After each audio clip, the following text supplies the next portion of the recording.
Kanalıma hoş geldiniz.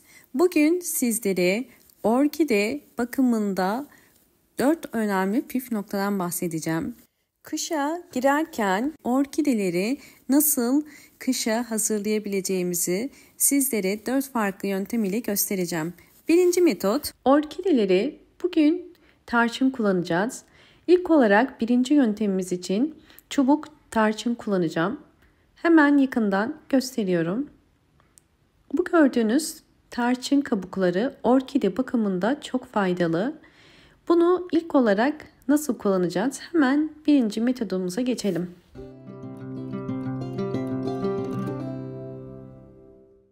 Bir tencereye bir tane çubuk tarçın koyuyorum ve üzerine 1 litre su koyuyorum.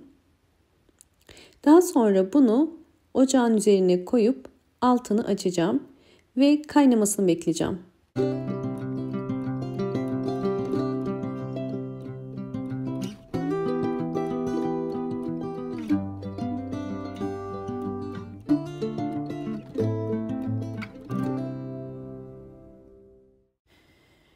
Kaynamaya başladı. 10 dakikadır kaynıyor. Sadece 10 dakika kaynatıyoruz ve şimdi ocaktan alıyorum ve bunu serin bir yerde bekleteceğim.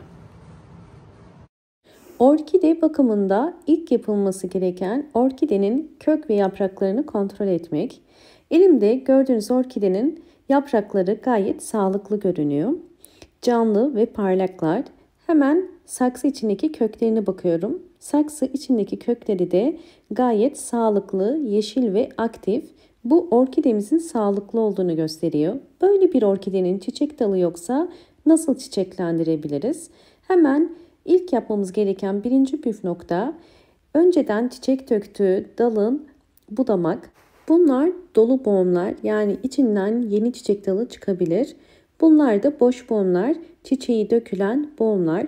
Budama yaparken dolu boğum ile boş boğum arasından keskin bir makas ile kesiyoruz. Kestikten sonra ikinci püf nokta, kesilen yerden orkidenin öz suyunu kaybetmemesi için toz tarçın kullanıyorum. Toz tarçın benim orkidelerde sürekli kullandığım bir baharat. Kesinlikle orkide bakımında çok önemli.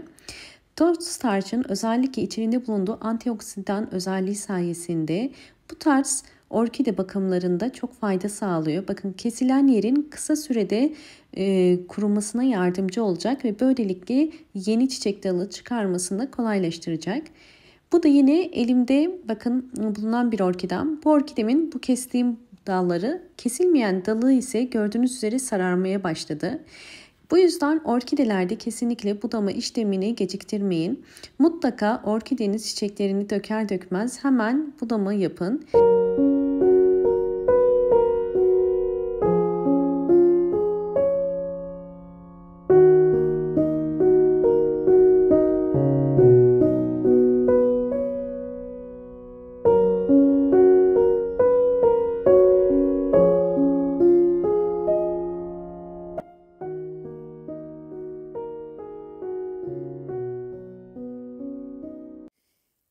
Şimdi sizlere ikinci metoda geçiyorum. İkinci metot, orkidelerde mantar hastalığında toz tarçın nasıl kullanılır? Orkidede mantar hastalığın olduğunu, yapraklarda sararmalar oluyorsa ya da yapraklarda siyah sararmalarla birlikte siyah lekeler oluşuyorsa ya da orkidenizin çiçekleri birdenbire sararıp solup dökülüyorsa ve köklerinde de çürüme varsa bu orkidenizde bir mantar hastalığı olduğunu gösterir. Bu şekilde gövdesi su toplayan ve gövde mantarı olan bir orkideyi ilk yapmanız gereken toz tarçın kullanmak. Toz tarçın ile enfeksiyonlu bölgeyi kurutacağız. Toz tarçının antioksidan özelliği olduğu için bu tarz gövde mantarlarında yaprak aralarına döktüğünüz zaman orkide mantarı kısa sürede durmuş olur. Bu yüzden toz tarçını mutlaka bütün yaprak aralarına ve gövde kısmına kullanın. Daha sonra bol ışık alan bir yere koyup orkidenize hiç su vermemeniz gerekiyor. Mantar hastalığının çünkü en büyük nedeni yapılan fazla sulamalardır.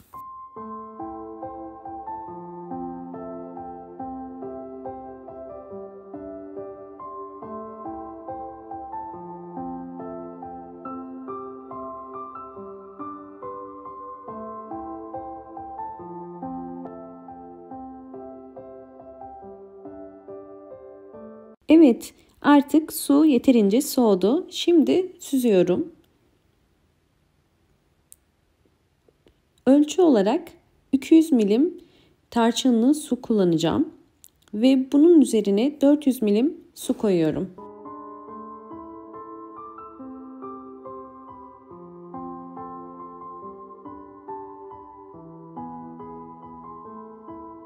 Şimdi orkide bakımında yine önemli üçüncü püf nokta, su vermeden önce köklere bakın. Eğer kökler bu şekilde gri ise su verin. Şimdi hazırlamış olduğumuz doğal gübremizi orkidelerime veriyorum.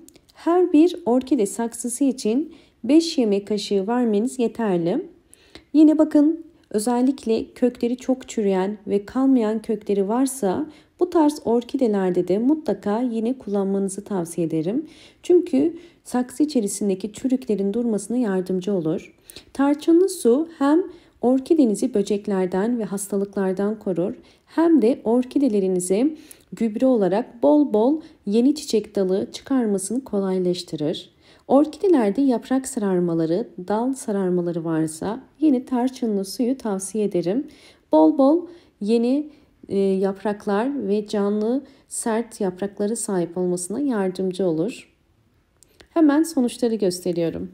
Öncesinde videomu buraya kadar izleyip beğendiyseniz bana destek olmak için hemen beğen tuşuna basıp kanalıma da abone olabilirsiniz.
İkinci yöntem, yine 200 milim tarçınlı suyu alıyorum.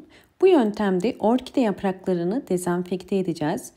Tarçınlı su orkide yapraklarında oluşabilecek hastalık ve böcekleri de uzaklaştırır. Eğer orkidelerinizde yaprak hastalıkları varsa mutlaka tarçınlı suyu kullanın. Bu tarz sıvı bitki besinlerini düzenli olarak kullanmanız gerekiyor. Haftada bir ya da 2 haftada bir orkide yapraklarını bu şekilde silebilirsiniz ve böylelikle orkidelerinizin yaprakları daha canlı ve sert olacaktır.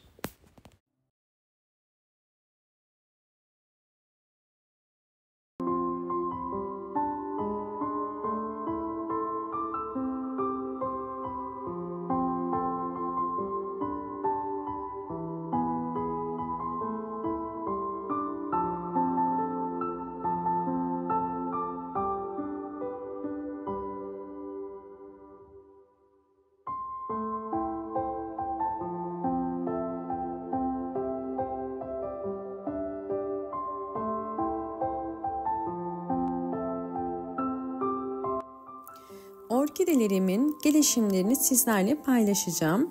Öncesinde videomu buraya kadar izlediyseniz ve beğendiyseniz hemen beğen tuşuna basıp kanalıma da abone değilseniz eğer bana destek olmak için abone olabilir ve videolarımı sevdiklerinize paylaşarak daha fazla kişiye ulaşmasına yardımcı olabilirsiniz.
Orkidemin gelişim aşamalarını sizlerle paylaştım. Umarım bu videom sizler için faydalı olmuştur.